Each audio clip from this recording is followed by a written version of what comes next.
রূপা জন্মেছিল একেবারে সাধারণ এক গ্রামে। গ্রামের নাম দিগলপাড়া। কাঁচা রাস্তা, চারদিকে সবুজ ধানক্ষেত আর ভোরে ভেসে আসা পাখির ডাক। বাবা ছিল কৃষক, মা ছিলেন ঘরের অতি সাধারণ নারী। ছোট্ট রূপাকে নিয়ে তাদের সংসার ভরা সুখে শান্তিতে কেটেছিল। কিন্তু সুখের দিন বেশি দিন টিকল না। 1 বছরের ব্যবধানে বাবা মা দুজনেই চলে গেলেন মরণ ব্যাধিতে। শ্মশানঘাটে আগুন জ্বলছিল। ছোট্ট রূপা লালচে চোখে শুধু তাকিয়েছিল। তখন তার বয়স মাত্র 6। চারদিকে আত্মীয়স্বজন থাকলেও সবাই মুখ ফিরিয়ে নিল, কারণ অনাথ মেয়ে মানেই বোঝা। একমাত্র যে মানুষ এগিয়ে এলো সে হল তার মামা রবিন। রবিন তখনও অবিবাহিত, বয়স 30-এর কাছাকাছি। নিজের ছোট্ট ঘরে অল্প জমি নিয়ে কষ্টে জীবন কাটাচ্ছিল। তবু সে রূপাকে বুকে টেনে নিল। চিন্তা করিস না মা, আমি আছি, তুই আমার চোখের মণি। এই কথাটা শুনে রূপা তার বুকের ভেতর জমে থাকা কান্না ছেড়ে দিল। সেই দিন থেকে মামাই হয়ে উঠল তার অভিভাবক, তার ভরসা, তার একমাত্র পৃথিবী। রবিনের সংসার ছিল খড়ের ঘরে, পাশে ছোট সবজি বাগান। দিনের পর দিন সে হাড়ভাঙ্গা খেটে জমি চাষ করত, বাজারে কাজ করত। নিজের খাওয়ায় যতই অভাব থাকুক, রূপাকে কখনো খালি পেটে শুতে দেয়নি। গ্রামবাসী বলতো, রবিন বিয়ে করল না শুধু ভাইজির জন্য। এমন মানুষ আজকাল কোথায়? রূপা মামাকে দেখে ভাবত, আমার যদি বাবা মা থাকত তারাও হয়তো এমন করত। মামা শুধু অভিভাবক নয়, সে আমার জীবন। সময় কেটে গেল। রূপা ছোট থেকে ধীরে ধীরে এক অপরূপা রূপসী কিশোরীতে পরিণত হল। চোখ বড়, কপাল উজ্জ্বল, চুল কালো লম্বা। গ্রামের নদীর ঘাটে যখন সে কলসি নিয়ে যেত, সবাই তাকিয়ে থাকত। কারো ঠোঁটো ফুটত নোংরা হাসি, কেউ আবার চোখে আগ্রহ লুকাত না। কিন্তু রূপা এসব উপেক্ষা করত। সে জানত তার রক্ষক একমাত্র রবিন। রবিন যখন মাঠ থেকে ঘরে ফিরত, ঘামে ভেজা শরীর, খড়ের গন্ধে ভরা জামা, তখন রূপার বুক কেমন কেঁপে উঠত। রবিনও পরিবর্তন বুঝতে পারছিল। ছোট্ট যাকে কোলে নিয়ে মানুষ করেছে, সেই মেয়ে কি এখন আর শিশু নেই, সে এক আকর্ষণীয় যুবতী। রাতে শুয়ে সে নিজেকে প্রশ্ন করত, আমি কি ভুল ভাবছি? কেন তার হাসি আমার বুক কাঁপায়? কেন তার চোখে তাকালে আমি অস্থির হয়ে যাই? একদিন শীতের রাতে রূপা হঠাৎ কাঁথা গায়ে না দিয়ে ঘুমিয়ে পড়েছিল। রবিন নিঃশব্দে গিয়ে তার গায়ে কাঁথা জড়িয়ে দিল। সেই মুহূর্তে ঘুমন্ত রূপা একটু নড়ল, ঠোঁট নরমভাবে ফাঁক হল। রবিনের বুক কেঁপে উঠল। তার মনে হল এই ঠোঁটের কাছে সে আজীবন বন্দী হয়ে যাবে। রাতে রূপা আকাশে তারার দিকে তাকিয়ে ভাবত, কবে আমারও কেউ আসবে? কবে আমি কারো হাত ধরে অন্য এক জীবনে চলে যাব? কিন্তু দিনের আলোয় যখন মামা তার জন্য মাথায় পানি ভরা কলসি তুলে দেয়, কিংবা মাঠ থেকে ফিরেই ভাত মেখে দেয়, তখন মনে হয়, আমি কি আসলে মামাকেই চাই? কেন তার স্পর্শে বুক ধকধক করে ওঠে?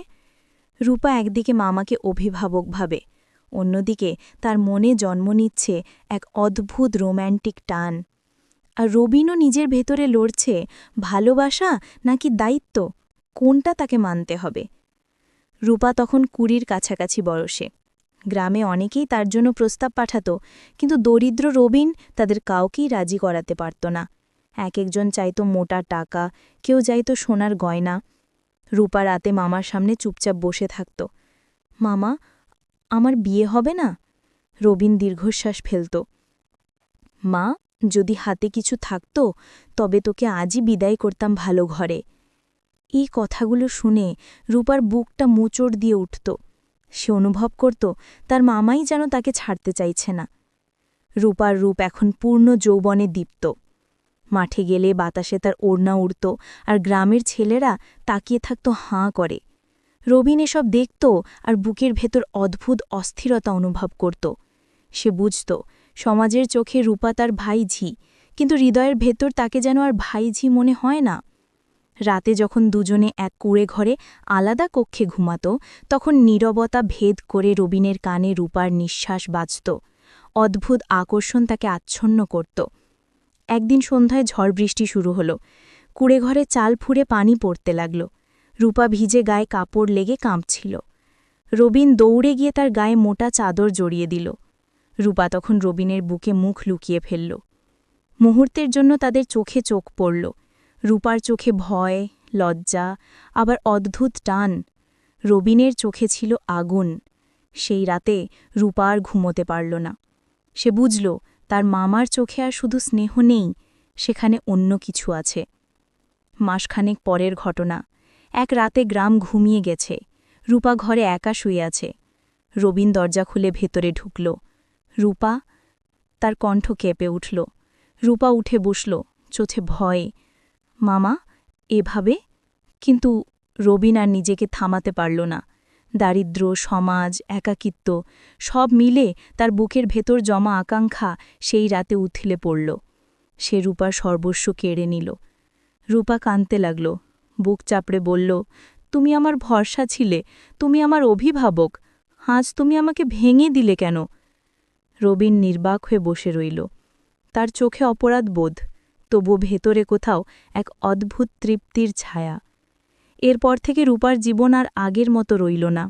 বাহ্যিকভাবে সে মামার সঙ্গে সংসার চালাত, কিন্তু ভেতরে ভেতরে ভেঙে পড়ছিল।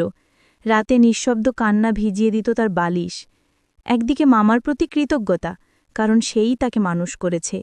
অন্যদিকে প্রচণ্ড ঘৃণা, কারণ সেই মামাই কেড়ে নিয়েছে তার নিষ্পাপ যৌবন। সে ভাবত, আমার যদি সত্যিকারের স্বামী আসত, আমি যদি ভালোবাসায় ভরা এক জীবনে যেতে পারতাম।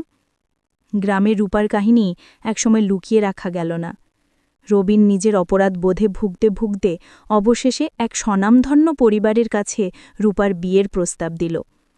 সেই পরিবার ছিল শহরে, ধনাঢ্য ব্যবসায়ী রমেশ চৌধুরীর ঘর।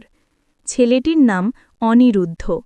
রূপে, গুণে, ভদ্র, শিক্ষিত, শহুরে ভদ্রলোক। বিয়ে হল ধুমধাম। গ্রামের অনেকেই হিংসায় কাঁপল, অনাথ মেয়ে এমন ঘরে যাচ্ছে। কিন্তু রূপার বুকের ভেতর তখনও কাঁদছিল। সে জানত তার শরীর ও মন আগেই কলুষিত হয়েছে। প্রথম রাতেই অনিরুদ্ধ রূপার হাত ধরে বলল, তুমি আমার জীবনের শ্রেষ্ঠ উপহার। তোমার চোখে আমি আমার ভবিষ্যৎ দেখি। রূপার বুক কেঁপে উঠল, তার চোখ ভিজে গেল অশ্রুতে। অনিরুদ্ধ ভেবেছিল এটি খুশির কান্না, কিন্তু রূপা জানত এর ভেতর লুকিয়ে আছে ভয়ের পাহাড়। ধীরে ধীরে অনিরুদ্ধ তাকে ভালোবাসা দিয়ে কাছে টেনে নিল। শহরের আলোকিত ঘরে, সাজানো বিছানায় যখন অনিরুদ্ধ তার ঠোঁটে ঠোঁট রাখল, রূপার মনে হল এই তো সেই স্বপ্নের মুহূর্ত যেটা আমি ছোট থেকে চেয়েছি। তার শরীর জুড়ে আগুনের শিহরণ বয়ে গেল। প্রথমবারের মতো সে ভালোবাসাকে রোম্যান্টিক উত্তাপে অনুভব করল। কিন্তু যখনই অনিরুদ্ধ ঘুমিয়ে পড়ত, রূপার নীরবে চোখ মুছত। মনে পড়ত সেই ঝড়ের রাত, সেই মুহূর্ত যখন মামা রবিন তার নিষ্পাপ যৌবন কেড়ে নিয়েছিল। শহরে সাজানো ঘরে বসেও সে অনুভব করত, আমি কি সত্যিই পবিত্র? আমি কি স্বামীর সামনে সত্যিটা বলতে পারব? প্রতিটা রোম্যান্টিক মুহূর্তের পর তার বুক ফেটে কান্না আসত। কখনো স্বামীর বুকে মাথা রেখে সে হঠাৎ হাউমাউ করে কেঁদে উঠত। অনিরুদ্ধ বিস্মিত হয়ে জিজ্ঞাসা করত, কি হয়েছে রূপা? আমি কি তোমায় কষ্ট দিচ্ছি? রূপা শুধু মাথা নাড়ত, কিন্তু সত্যিটা বলার সাহস পেত না। একদিন অনিরুদ্ধ তাকে জোর করে কাছে টেনে নিল। তার চোখের দিকে চেয়ে বলল, রূপা, আমি তোমার চোখে এমন এক কান্না দেখি যে আমার কারণে নয়। তুমি কি আমাকে কিছু বলতে চাও? রূপা ভেঙে পড়ল। কাঁপতে কাঁপতে সব ঘটনা খুলে বলল। মা বাবার মৃত্যু, মামা রবিনের দারিদ্র্য, আর সেই ভয়ঙ্কর রাত। শুনে অনিরুদ্ধ স্তব্ধ হয়ে গেল। কয়েক মুহূর্তের নীরবতা যেন দুনিয়া থমকে গেল। তারপর অনিরুদ্ধ রূপার মুখ দুহাতে ধরে বলল, শোনো, তুমি অপরাধী নও, তুমি শুধু শিকার। আমি তোমাকে ভালোবেসেছি, তোমার আত্মাকে, তোমার মানুষকে। অতীত মুছে যাবে, আমি থাকব তোমার পাশে। সেই রাতেই রূপা অনুভব করল, ভালোবাসা মানে শুধু শরীর নয়, মনেরও আশ্রয়। অনিরুদ্ধ তাকে বুকের কাছে জড়িয়ে নিল আর বলল, এখন থেকে তুমি শুধু আমার, আমি তোমার সব কান্না মুছে দেব। রূপার চোখ বেয়ে অশ্রু গড়াল, কিন্তু এবার তা দুঃখের নয়, মুক্তির অশ্রু। রূপার জীবন শুরু হয়েছিল কান্না দিয়ে, কিন্তু শেষ পর্যন্ত সে খুঁজে পেল এক ভালোবাসা যা অতীতের অন্ধকারকেও আলোকিত করল। যদিও অতীত তাকে সারা জীবন তাড়া করবে, তবু স্বামীর বুকে সে পেল নতুন আশ্রয়, নতুন স্বপ্ন, নতুন আলো। বন্ধুরা, আজকের ভিডিওটি এই পর্যন্তই। গল্পটি কেমন লাগলো কমেন্টে জানাতে ভুলবেন না। আর যারা এখনও চ্যানেলটি সাবস্ক্রাইব করেননি তারা প্লিজ সাবস্ক্রাইব করে বেল আইকনটি অন করে রাখুন, যাতে পরের গল্পগুলো মিস না করেন।